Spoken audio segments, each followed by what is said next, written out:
ಅವತ್ತು ಹೊಸಪೇಟೆ ಕಡೆ ಬೆಂಗಳೂರಿಂದ ಬಸ್ ಹೋಗ್ತಾನೆ ಇತ್ತು. ಕಾಲ್ ಬರ್ತಾ ಇತ್ತು ಅನ್ನೋಕ್ಕಿಂತ ಕಾಲು ರಿಸೀವ್ ಮಾಡ್ಲಿಕ್ಕೆ ಆಗದೇ ಇರೋ ಥರ ಸ್ವಿಚ್ ಆಫ್ ಆಗಿತ್ತು ಫೋನು. ಸೊ ಮಧ್ಯೆ ಸ್ನೇಕ್ ಗೇಮ್ ಆಡಬೇಕು ಅಂಥೇಳಿ ಫೋನನ್ನು ಆನ್ ಮಾಡಿದಾಗ ಸಾಕಷ್ಟು ಮಿಸ್ ಕಾಲ್ಗಳು ಬರ್ತಾನೆ ಇತ್ತು. ಸೊ ಮಧ್ಯೆ ಮಧ್ಯೆ ಒಂದು ಕಾಲ್ ಬರ್ತಾನೆ ಇತ್ತು. ಆವಾಗ ಅನ್ನಿಸ್ತು, ಯಾರ್ದಪ್ಪ ಈ ಹೊತ್ತಿಗೆ ಕಾಲ್ ಅಂಥೇಳಿ ನಾನು ರಿಸೀವ್ ಮಾಡಿದಾಗ ಆ ಕಡೆಯಿಂದ ಡೈರೆಕ್ಟರ್ ಆರ್ ಚಂದ್ರು ಅವರು ಮಾತಾಡೋಕ್ಕೆ ಶುರು ಮಾಡಿದರು. ಇದು ನನ್ನ ಕಥೆಯಲ್ಲ, ಅಜಯ್ ರಾವ್ ಅವರ ಕತೆ. ಸೊ ಅಜಯ್ ರಾವ್ ಅವರು ತಮ್ಮ ಈ ಒಂದು ಜರ್ನಿ ಬಗ್ಗೆ ಮತ್ತೆ ಮಾತಾಡಿರುವಂಥದ್ದು ಎಲ್ಲಿಪ್ಪ ಅಂದರೆ ರ್ಯಾಪಿಡ್ ರಶ್ಮಿಯವರ ಜಸ್ಟ್ ಕ್ಯೂರಿಯಸ್ ಕಾರ್ಯಕ್ರಮ. ಸೊ ಅದರಲ್ಲಿ ತಮ್ಮ ಜರ್ನಿಯನ್ನು ಮಾತಾಡಿರುವಂಥದ್ದು.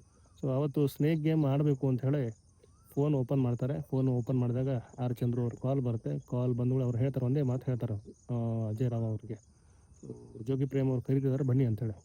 ಬೆಳಗ್ಗೆ ಬಂದು ಆಫೀಸಿಗೆ ಬಂದುಬಿಡಿ ಅಂತ ಹೇಳ್ತಾರೆ. ಕಟ್ ಮಾಡ್ತಾರೆ, ಮುಗೀತು. ಸೊ ಆಗ ಬಸ್ಸು ಚಿತ್ರದುರ್ಗ ಕಡೆ ನಿಂತಿರುತ್ತೆ.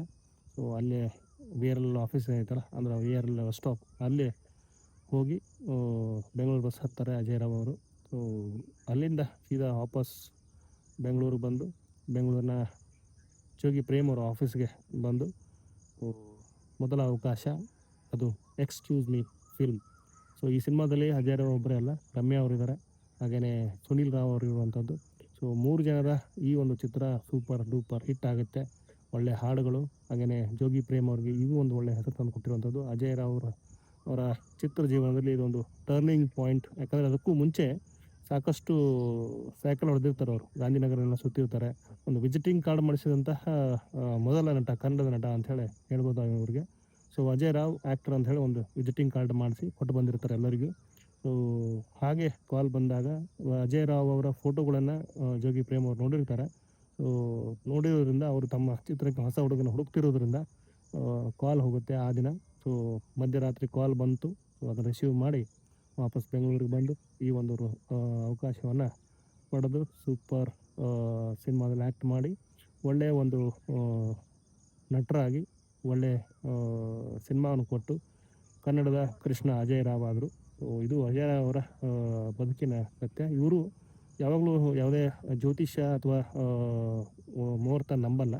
ಸೊ ಇವರ ಮದುವೆ ಆಗಿದ್ದು ರಾಂಗ್ ಮುಹೂರ್ತದಲ್ಲಿ. ಇವರ ಸಿನಿಮಾ ಕೃಷ್ಣ ಲೀಲಾ ಏನಿದೆಯಲ್ಲ ಅದು ಕೂಡ ರಾಂಗ್ ಮುಹೂರ್ತದಲ್ಲಿ ಲಾಂಚ್ ಆಗಿರುವಂಥದ್ದು. ಹಾಗೆಯೇ ಯುದ್ಧಕಾಂಡ ಅದು ಕೂಡ ರಾಂಗ್ ಮುಹೂರ್ತದಲ್ಲಿ ಲಾಂಚ್ ಆಗಿರುವಂಥದ್ದು. ಒಂದು ರೀತಿ ಇವರಿಗೆ ಜ್ಯೋತಿಷ್ಯ ಬಗ್ಗೆ ಅಥವಾ ಅದನ್ನು ಓದಲಿಕ್ಕೆ ಗೊತ್ತಿದೆ, ಆದರೂ ಕೂಡ ನಂಬಲ್ಲ.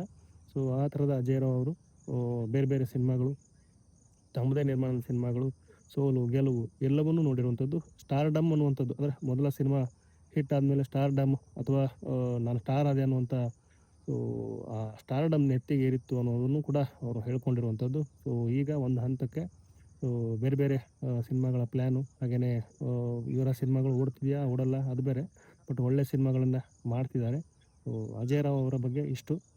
ಇನ್ನಷ್ಟು ಇಂಟ್ರೆಸ್ಟಿಂಗ್ ವಿಚಾರ ಇರುತ್ತೆ ಈ ಥರದ್ದೆಲ್ಲ. ಸೊ ಅದನ್ನು ಹಂಚ್ಕೊತಿರ್ತೀನಿ ಅಂತ ಹೇಳ್ತಾ ನನ್ನ ಈ ವಿಡಿಯೋನ ಇಲ್ಲಿಗೆ ಎಂಡ್ ಮಾಡ್ತಿದ್ದೀನಿ. ನಮಸ್ಕಾರ.